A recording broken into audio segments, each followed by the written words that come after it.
દરેક નીતિની સામે કાયદાની રીતે ઊભો રહેતો SSK ન્યૂઝ ચેનલ। રાંદેર પોલીસે ગાર્ડનમાં મહિલાને છેડતી કરનાર જમીન દલાલને ઝડપી પાડી સળિયા પાછળ ધકેલી દીધો છે।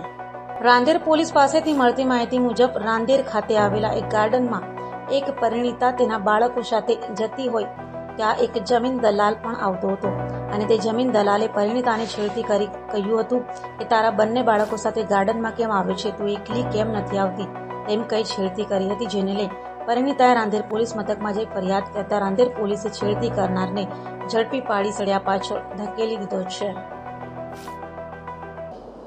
ગોરાટ હનુમાનજીનું મંદિર છે, ત્યાં એક SMCનું ગાર્ડન આવેલું છે। ત્યાં લોકો મોર્નિંગ વોક કરવા અને સાંજે વોક કરવા માટે આવતા હોય છે।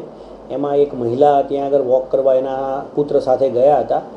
એ દરમિયાન એક રાંદેર ટાઉનનો આલમગીરી કરીને એક વ્યક્તિ છે, છેલ્લા કેટલાય સમયથી એને ફોલો કરતો હતો અને ગઈકાલે એને કે તું તારા છોકરાને લઈને કેમ અહીંયા વોક કરવા માટે આવે છે, એકલી આવતી હોય તો, એવી રીતે કહી એનો હાથ પકડી લીધો હતો અને એને છેડતી કરવાનો એને પ્રયાસ કર્યો હતો। એ દરમિયાન બેન ગભરાઈ ગયા હતા અને એને તાત્કાલિક એના પતિને ફોન કર્યો હતો। એના પતિને ફોન કરતાં એના પતિ ત્યાં આવી ગયા હતા। તો એ દરમિયાન આલમગીરીએ બીજા એના છોકરાને એને બોલાવી આના જોડે હાથાપાઈ મારામારી જેવું કર્યું હતું।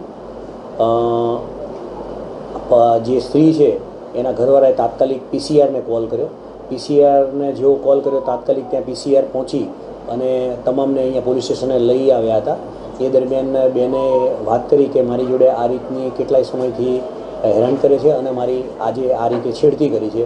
એના અનુસંધાને રાંદેર પોલીસ સ્ટેશનની અંદર 354નો ગુનો દાખલ કરી આગળની કાર્યવાહી કરી છે। આરોપી કોણ છે, કોઈ ગુનાહિત ઇતિહાસ ધરાવે છે, બેકગ્રાઉન્ડ શું છે આરોપીની અંદર આલમગીરી કરીને જે છે એ રાંદેર ટાઉનનો છે। એ બેઝિકલી યુપીના છે અને લગભગ ઘણા સમયથી લગભગ 30-35 વર્ષથી રાંદેરમાં રહે છે અને એનો પુત્ર અરબાસ કરીને છે એ પણ સાથે છે। સર, બંને આરોપીઓ શેનું કામ ધંધા સાથે? આલમગીરી જે છે એ અહીંયા કંઈ લે વેચનું, જમીનની લે વેચનું એનું કામ કરે છે અને એનો પુત્ર અરબાસ છે એ પોતે એડવોકેટ છે એવું જણાવે છે। દરેક નીતિની સામે કાયદાની રીતે ઊભો રહેતો SSK ન્યૂઝ ચેનલ।